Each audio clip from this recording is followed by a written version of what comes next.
تأتي من دون نعيم الآيات نرتاد لنحفظها الحلق.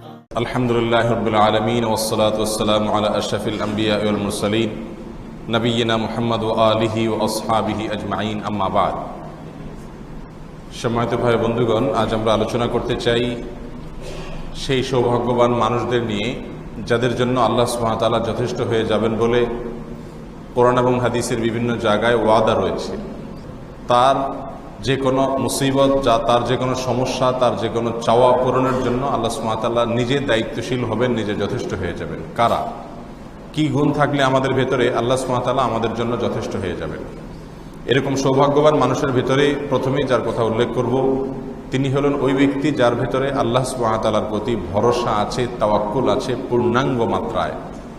কোরআনে কারীমের সূরা তালাকের ৩ নম্বর আয়াতে আল্লাহ সুবহানাহু ওয়া তাআলা ইরশাদ করেছেন, আউযু বিল্লাহি মিনাশ শাইতানির রাজীম, ওয়া মান ইয়াতাওয়াক্কাল আলাল্লাহি ফাহুয়া হাসবুহ। যে ব্যক্তি আল্লাহর প্রতি ভরসা রাখে এবং সেই ভরসা যদি পূর্ণ মাত্রার ভরসা হয়, আল্লাহ সুবহানাহু ওয়া তাআলার প্রতি তাওয়াক্কুল যদি হয় হাক্কা তাওয়াক্কুলিহি, যেভাবে আল্লাহর প্রতি ভরসা রাখা দরকার সেভাবে, তাহলে আল্লাহ সুবহানাহু ওয়া তাআলা তার জন্য যথেষ্ট হয়ে যাবে। কোনো একটি মুসিবত, কোনো একটি বিপদ, কোনো একটি সমস্যা দেখা দিয়েছে, সে যদি তার সে সমস্যাকে আল্লাহর কাছে ন্যস্ত করে দেয় এবং সে যদি সম্পূর্ণরূপে মনের দিক থেকে আস্থাশীল থাকে যে আমার আল্লাহ সুবহানাহু ওয়া তাআলা, তার প্রতি আমি ভরসা করলাম, তার প্রতি আমার আস্থা আছে যে তিনি আমাকে সাহায্য করবেন, সহযোগিতা করবেন, তিনি আমাকে রক্ষা করবেন, তিনি আমাকে হেল্প করবেন, তার সাহায্যই আমার জন্য যথেষ্ট। পৃথিবীর অন্য যত উপায় এবং পদ্ধতি আছে আমার বিপদ দূর করবার জন্য, আমার সমস্যা দূর করবার জন্য, তার সবগুলোকে আমি অবলম্বন করতে পারি, কিন্তু আমার জন্য মূলত আস্থার জায়গা হবে একমাত্র আল্লাহ সুবহানাহু ওয়া তাআলা। এটাকে বলা হয় তাওয়াক্কুল করা, ভরসা করা। পৃথিবীর কোনো পাওয়ার, পৃথিবীর কোনো শক্তি যদি আমাদের সাথে থাকে, আমাদের সঙ্গে থাকে, তাহলে আমাদের এক ধরনের মনোবল চলে আসে, এক ধরনের আস্থা চলে আসে, ভরসা চলে আসে। মনে করেন কোনো একটা আইনি ঝামেলায় আপনি পড়েছেন এবং যার কাছে ঝামেলাটা, যার হাতে মামলাটা, যার হাতে, কোনো না কোনোভাবে জানতে পারলেন যে সেই লোকটা আপনার খুব কাছের মানুষ এবং তার প্রতি আপনার একটা, তার সাথে আপনার একটা বিশেষ সেতুবন্ধন আছে। এটা যদি আপনি জানতে পারেন তাহলে সেক্ষেত্রে এক ধরনের আস্থা মানসিকভাবে তৈরি হবে কি হবে না? এই সবগুলোর চাইতে একজন মুমিনের সঙ্গে তার রবের, তার সৃষ্টিকর্তার, তার মালিকের সম্পর্ক অনেক গভীর। আল্লাহ সুবহানাহু ওয়া তাআলা বান্দার জন্য যথেষ্ট হয়ে যাবেন যদি বান্দা আল্লাহর প্রতি আস্থা রাখে, ভরসা রাখে। আল্লাহর কিছু কিছু নেককার বান্দা এমন আছেন, তাদের জীবনে যত যাই হোক না কেন, পৃথিবীর কোনো বিপদ আপদ তাদেরকে দুমড়ে মুষড়ে ভেঙে ফেলতে পারে না। তারা প্রত্যেকটা বিপদেই আল্লাহর প্রতি ভরসা রাখে এবং তারা জানে যে আল্লাহ সুবহানাহু ওয়া তাআলা আমার জন্য যথেষ্ট হয়ে যাবেন। এই ব্যক্তির জন্য সত্যিই আল্লাহ তাআলা যথেষ্ট হয়ে যান, যিনি আল্লাহর প্রতি কি রাখেন? আস্থা এবং ভরসা রাখেন। আল্লাহর প্রতি ভরসা এবং আস্থার একটি আলামত হলো কোনো কিছুতে তারা বিচলিত হয়ে পাগল করা হয়ে যান না। যত বড় মুসিবত আর বিপদ আসুক না কেন, যেন তার একটা বড় আস্থা এবং খুঁটির জোর আছে, এই কথা মনে করে সে অনেকটা স্বাভাবিক থাকার চেষ্টা করে। এটা হলো আল্লাহর প্রতি যে তাওয়াক্কুল আছে তার একটা নমুনা, তার একটা আলামত। আল্লাহ সুবহানাহু ওয়া তাআলা আমাদের সকলকে আল্লাহর প্রতি তাওয়াক্কুলকে পরিপূর্ণরূপে নিজেদের ভেতরে ধারণ করার তৌফিক দান করুন। নাম্বার 2, দ্বিতীয়ত যে ব্যক্তিকে আল্লাহ সুবহানাহু ওয়া তাআলা যে ব্যক্তির জন্য যথেষ্ট হয়ে যাবেন, তিনি হলেন ওই ব্যক্তি যিনি আল্লাহ সুবহানাহু ওয়া তাআলাকে সন্তুষ্ট করতে গিয়ে অনেক মানুষকে অসন্তুষ্ট করে ফেলেছেন। অনেক মানুষের অসন্তুষ্টিকে তিনি বরণ করে নিয়েছেন, সাদরে গ্রহণ করে নিয়েছেন, শুধু কাকে সন্তুষ্ট করবার জন্য? আল্লাহ সুবহানাহু ওয়া তাআলাকে সন্তুষ্ট করবার জন্য। এই ব্যক্তিকে আল্লাহ সুবহানাহু ওয়া তাআলা বিপদ থেকে রক্ষা করেন, এই ব্যক্তিকে আল্লাহ সুবহানাহু ওয়া তাআলা হেফাজত করেন এবং তার জন্য আল্লাহ যথেষ্ট হয়ে যান। মাওয়ারিদুজ জামআনে এ বিষয়ে একটি হাদিস বর্ণিত হয়েছে, মা আয়েশা রাদিয়াল্লাহু তাআলা বর্ণনা করেছেন যে নবী সাল্লাল্লাহু আলাইহি ওয়াসাল্লাম ইরশাদ করেছেন, মান আরদাল্লাহা বিসাখতিন নাসি কাফাহুল্লাহ। যে ব্যক্তি মানুষকে অসন্তুষ্ট করে হলেও আল্লাহকে সন্তুষ্ট করেছেন, এই ব্যক্তির জন্য আল্লাহ সুবহানাহু ওয়া তাআলা যথেষ্ট হয়ে যাবেন। এরকম বহু পরিস্থিতি আমাদের জীবনে হয় কি হয় না, যে এই কাজটি আমি যদি করি তাহলে আল্লাহ সন্তুষ্ট হবেন, কিন্তু আমার প্রিয়জনদের অনেকে কি হয়ে যাবে? অসন্তুষ্ট হয়ে যাবেন। অথবা অমুক কাজটি যদি আমি না করি তাহলে আমার আল্লাহ অসন্তুষ্ট হবেন, আর করলে কাছের লোকেরা অসন্তুষ্ট হবে। তো আমি আল্লাহর অসন্তুষ্টিকে যদি গুরুত্ব দিয়ে আল্লাহর সন্তুষ্টি অর্জনের পথে হাঁটি, সেক্ষেত্রে দেখা যায় কাছের লোকেরা অনেক সময় নাখোশ হয়ে যায়। এই নাখুশিকে যদি কেউ সহ্য করে নেয় আল্লাহর সন্তুষ্টির বিপরীতে, তো আল্লাহ সুবহানাহু ওয়া তাআলা ওই ব্যক্তিকে হেফাজতে রাখেন এবং আল্লাহ তাআলা তার জন্য যথেষ্ট হয়ে যান। আল্লাহ তাআলা আমাদের সবাইকে সেই গুণটি অর্জন করার তৌফিক দান করেন। আর এর বিপরীতে নবী সাল্লাল্লাহু আলাইহি ওয়াসাল্লাম ইরশাদ করেছেন, ওমান আসখাতাল্লাহা বিরদান নাস, যে ব্যক্তি মানুষকে খুশি করতে গিয়ে আল্লাহকে নারাজ করে, মানুষকে খুশি করতে গিয়ে তার রবকে নারাজ করে, তার সৃষ্টিকর্তাকে নারাজ করে, তার পালনকর্তাকে নারাজ করে, যার হাতে সবকিছু তাকে নারাজ করে, ওয়াকালাহুল্লাহু ইলান নাস, এই ব্যক্তিকে আল্লাহ সুবহানাহু ওয়া তাআলা মানুষের কাছে ন্যস্ত করে দেন, মানুষের কাছে ন্যস্ত করে দেন। মানুষের কাছে ন্যস্ত করে দিলে কি হবে? ওই ব্যক্তির জন্য কোনো হেফাজতকারী আর থাকলো না, আল্লাহ সুবহানাহু ওয়া তাআলা তার জিম্মাদারি আর নেন না। অতএব আমাদের জীবনে এই ধরনের সিচুয়েশন, এই ধরনের পরিস্থিতি প্রায় হয় যে আমরা আল্লাহর সন্তুষ্টির পথ অবলম্বন করলে মানুষ অসন্তুষ্ট হয়ে যাচ্ছে।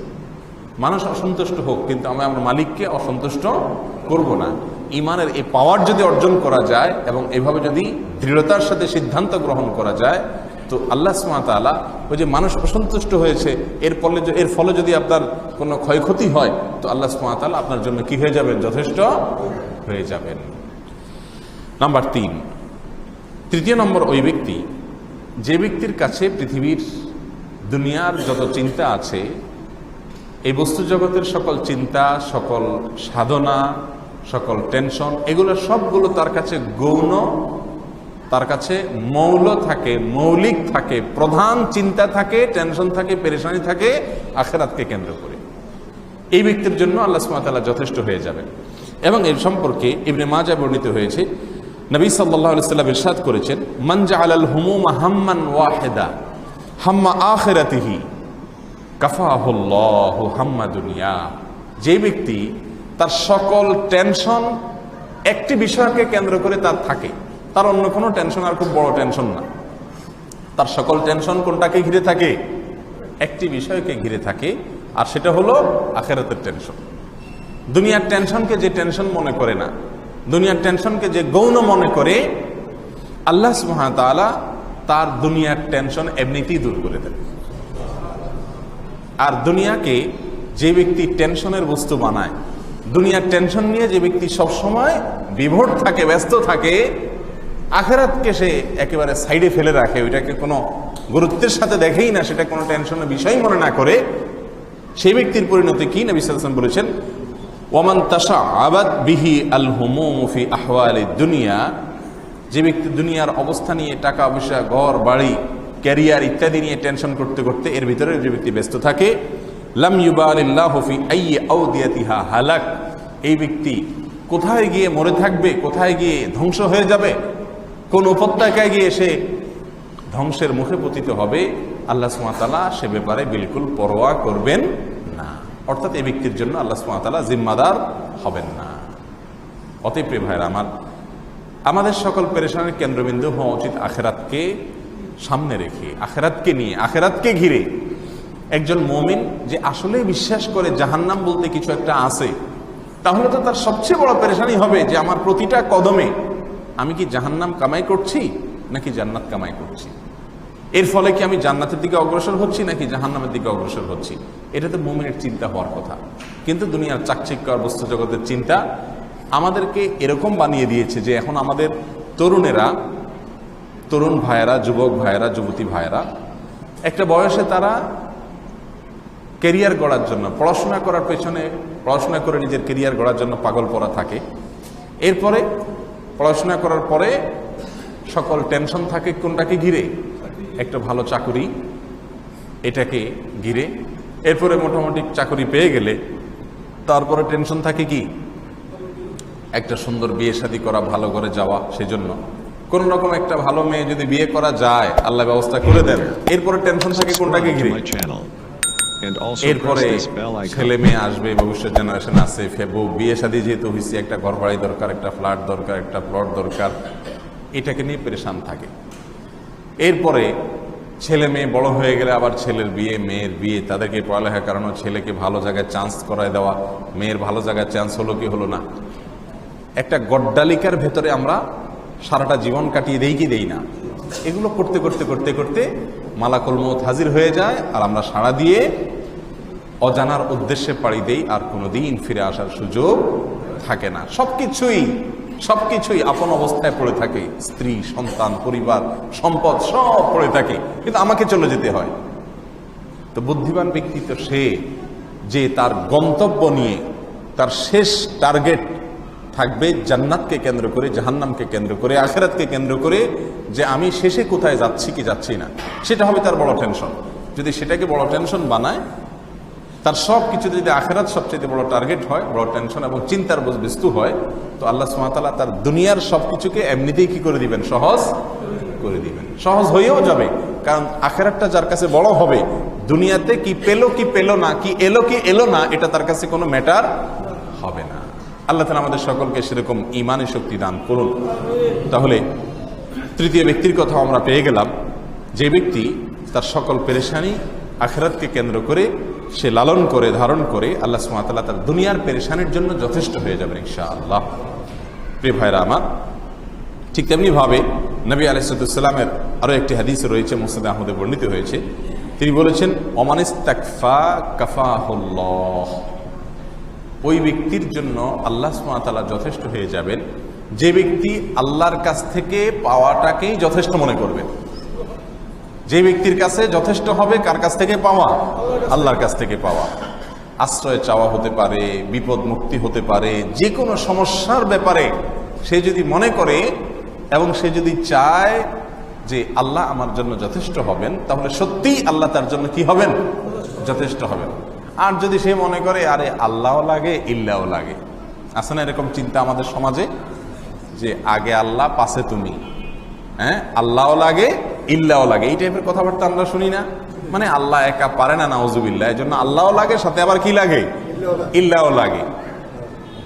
আগে আল্লাহ আছেন, আবার পাশে তুমিও আছো, দুইটা মিলে আমার কাজ উদ্ধার হবে, এরকম চিন্তা আছে না আমাদের।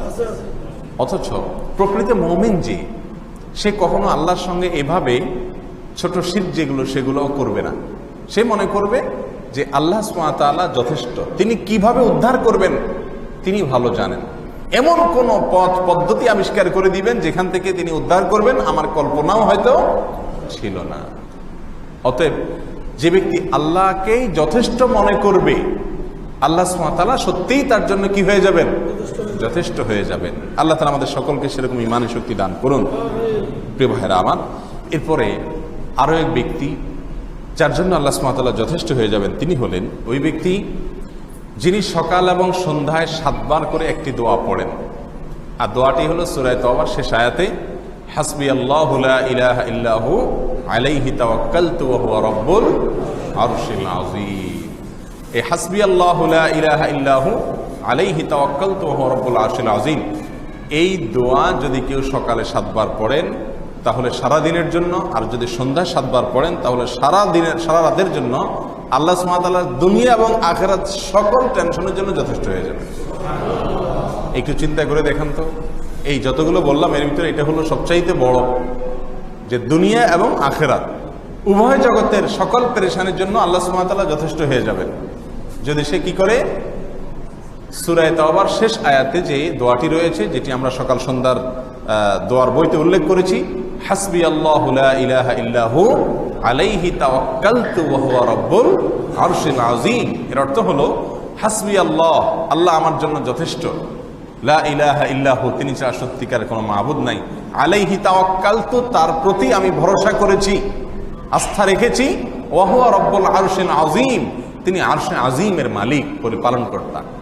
এই বাক্যগুলো যে 7 বার উচ্চারণ করে, এই স্বীকারোক্তি মুখ দিয়ে যে 7 বার দেয় সকালে তার সারা দিনের জন্য, আর যে 7 বার উচ্চারণ করে সন্ধ্যায় তার সারা রাতের জন্য, আল্লাহ সুবহানাহু ওয়া তাআলা দুনিয়া আখিরাত সবগুলোর জন্য কি হয়ে যাবেন, যথেষ্ট হয়ে যাবেন। এবং এ বিষয়ে সুনানে আবু দাউদে হাদিস বর্ণিত হয়েছে।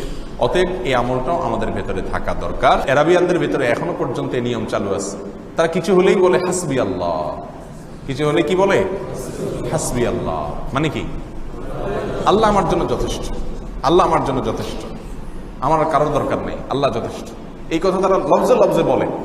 একজন কথার কথা কষ্ট দিছে, শত্রুতা করছে, হক মেরে দিয়েছে, তখন তারা সাথে সাথে বলে ওঠে কি হাসবি আল্লাহ, আল্লাহ আমার জন্য যথেষ্ট। এই মোমেন যখন আল্লাহর প্রতি আস্থা এবং বিশ্বাসকে এই লেভেলে নিয়ে যাবে যে প্রতিটা বিষয় সে মনে করবে আল্লাহ আমার জন্য কি যথেষ্ট, তো সত্যি আল্লাহ সুবহানাহু ওয়া তাআলা তার জন্য কি হয়ে যাবেন, যথেষ্ট হয়ে যাবে। আল্লাহ তাআলা আমাদের সকলকে আল্লাহর প্রতি সেভাবে আস্থা এবং ভরসা রাখার তৌফিক দান করুন। প্রিয় ভাইরা আমার, পরকালের জন্য যে ব্যক্তি কাজ করবে, যে কাজটা আমার আখিরাতে উপকার আসবে, শুধু খুঁটে খুঁটে সেই কাজগুলো করে বেড়াবে, এই ব্যক্তির জন্য আল্লাহ সুবহানাহু ওয়া তাআলা যথেষ্ট হয়ে যাবে। এবং এই বিষয়ে মুসান্নাফ ইবনে আবি শাইবা বর্ণিত হয়েছে, নবী সাল্লাল্লাহু আলাইহি ওয়াসাল্লাম ইরশাদ করেছেন, মান আমিলা লি আখিরাতিহি কাফাহুল্লাহু দুনিয়া। যে ব্যক্তি তার আখিরাতের জন্য কাজ করবে, আখিরাতের কথা চিন্তা করে যে কাজগুলো আখিরাতের জন্য উপকারী হবে সেই কাজগুলো করবে খুঁটে খুঁটে, আখিরাতের কাজ কোনটা, কোন কোন কাজ আমার আখিরাতে কাজে লাগবে সেগুলো খুঁটে খুঁটে যে ব্যক্তি করবে, কাফাহুল্লাহু দুনিয়া, ওই ব্যক্তির দুনিয়ার জন্য আল্লাহ যথেষ্ট হয়ে যাবেন। তার দুনিয়ার পেরেশানি আর থাকবে না। আখিরাতকে যখন টার্গেট বানিয়ে ওইটার জন্য কাজ করবেন, আপনার দুনিয়া আল্লাহ সুবহানাহু ওয়া তাআলা দেখভাল করবেন ইনশাআল্লাহ। প্রিয় ভাইরা আমার, এর মানে এটা না যে আমি দুনিয়া ছেড়ে ছেড়ে শুধুমাত্র আখিরাতের কাজ করব। একটু আগেও আমরা বলেছি ইসলামে কোনো বৈরাগ্যতার অবকাশ নাই। দুনিয়ার কাজ করব আমি, কিন্তু খুঁটে খুঁটে সবচেয়ে গুরুত্বের সাথে বেশি পরিমাণে করব আমার আখিরাতের জন্য কাজ, আমল, নেক আমল। সেটা যদি আমরা করতে থাকি তো দুনিয়ার কাজগুলোকে আল্লাহ সুবহানাহু ওয়া তাআলা সমাধান করে দিবেন। এবং নবী সাল্লাল্লাহু আলাইহি ওয়াসাল্লাম আরো বলেছেন, ওয়ামান আসলাহা ফীমা বাইনাহু ওয়া বাইনাল্লাহি কাফাল্লাহুন নাস। যে ব্যক্তি তার এবং আল্লাহর মধ্যকার সম্পর্কটাকে নির্ভেজাল করতে পেরেছে, সংশোধন করে নিতে পেরেছে, ওই ব্যক্তিকে আল্লাহ সুবহানাহু ওয়া তাআলা মানুষের সঙ্গে তার যত রকমের সমস্যা আছে সবগুলোর জন্য আল্লাহ যথেষ্ট হয়ে যাবেন। একটু চিন্তা করি, যদি আল্লাহর সাথে আমার সম্পর্কটা যদি ক্লিয়ার থাকে, ভেজাল না থাকে, পরিষ্কার থাকে, পরিচ্ছন্ন থাকে, তাহলে আমাকে আল্লাহ সুবহানাহু ওয়া তাআলা এই নেয়ামত দিবেন যে মানুষের সাথে আমার যত ব্যাপার স্যাপার আছে সেগুলোর জন্য আল্লাহ সুবহানাহু ওয়া তাআলা সাফিসিয়েন্ট হয়ে যাবেন। দেখুন, আল্লাহর সঙ্গে নির্ভেজাল হয়ে যাওয়া, আল্লাহর সঙ্গে আমাদের সম্পর্ককে পরিচ্ছন্ন করার মানেটা কি? মানে হলো কথার কথা একটা গুনাহ হয়ে গেছে, একটা ভুল আপনার দ্বারা হয়ে গেল, আপনি সঙ্গে সঙ্গে আল্লাহর সঙ্গে আপনার একটা দূরত্ব হয়ে গেল কি হয়ে গেল না? আল্লাহ একটা নাফরমানি হওয়ার কারণে আল্লাহ থেকে কিছুটা দূরে সরে গেলাম কি গেলাম না? এর সঙ্গে সঙ্গে আল্লাহ সুবহানাহু ওয়া তাআলার দিকে ধাবিত হয়ে আল্লাহর সাথে মুনাজাত করা। ওই যে মুনাজাত মানে কি? কানাঘুষা করা, আল্লাহকে বলা, আল্লাহ আমি সরি, আল্লাহ আল্লাহ আমার দ্বারা ভুল হয়ে গেছে, আল্লাহ আমি লজ্জিত, আল্লাহ এই অবস্থা আমার মৃত্যু হলে আমার আর কোনো উপায় নাই, আল্লাহ আল্লাহ তোমার নুন খাই, তোমার নেয়ামতের ভিতরে ডুবে আছি, এরপরে নিব খারাপই করছি, আল্লাহ তুমি মাফ করে দাও, তুমি রহিম, তুমি গফুর, তুমি সত্তার, তোমার এই গুণগুলো তুমি ঘোষণা দিছো আল্লাহ, তোমার এই গুণবাচক নামের উপরে আমার আস্থা আছে, তুমি সত্যিই ক্ষমাশীল, তুমি অনেক মানুষকে ক্ষমা করেছো, আমাকেও ক্ষমা করো। আল্লাহর সঙ্গে ওই যে সম্পর্ক একটু নষ্ট হলো সেটাকে ক্লিয়ার করে ফেলবে। এইভাবে যে ব্যক্তি আল্লাহর সঙ্গে তার সম্পর্ককে সবসময় পরিষ্কার রাখবে, আল্লাহর সঙ্গে সম্পর্কের ভিতরে কোনো ভেজাল রাখবে না, এটাকে পরিচ্ছন্ন রাখবে, আল্লাহ তাআলা দুনিয়াবী বিষয়ে মানুষের সাথে তার যত ভেজাল আছে সেগুলোর জন্য যথেষ্ট হয়ে যাবে ইনশাআল্লাহ। প্রিয় ভাইরা আমার, সেই সাথে নবী সাল্লাল্লাহু আলাইহি ওয়াসাল্লাম আরো বলেছেন, ওয়ামান আসলাহা সারীরাতাহু আসলাহাল্লাহু আলানিয়াতাহ। যে ব্যক্তি তার ভেতরকে সংশোধন করে নিবে, আল্লাহ তাআলা তার বাহিরকেও সংশোধন করে দিবেন। ভেতরটাকে যে ব্যক্তি কি করবে? সংশোধন করবে, পরিচ্ছন্ন করবে, পবিত্র করে ফেলবে।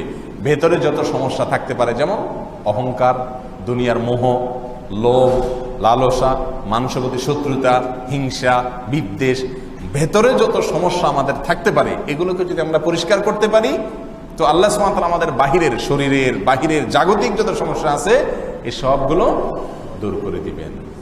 আল্লাহ তাআলা আমাদের সকলকে আল্লাহ যেন আমাদের জন্য যথেষ্ট হয়ে যান সেই পর্যায়ে যাওয়ার তৌফিক দান করুন, সেইভাবে কাজ করার তৌফিক দান করুন।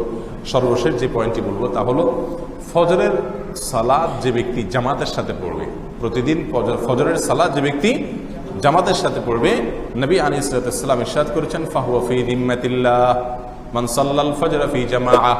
যে ব্যক্তি ফজরের সালাত জামাতের সাথে আদায় করবে ওই দিনের জন্য আল্লাহ সুবহানাহু ওয়া তাআলার জিম্মায় সে চলে যাবে।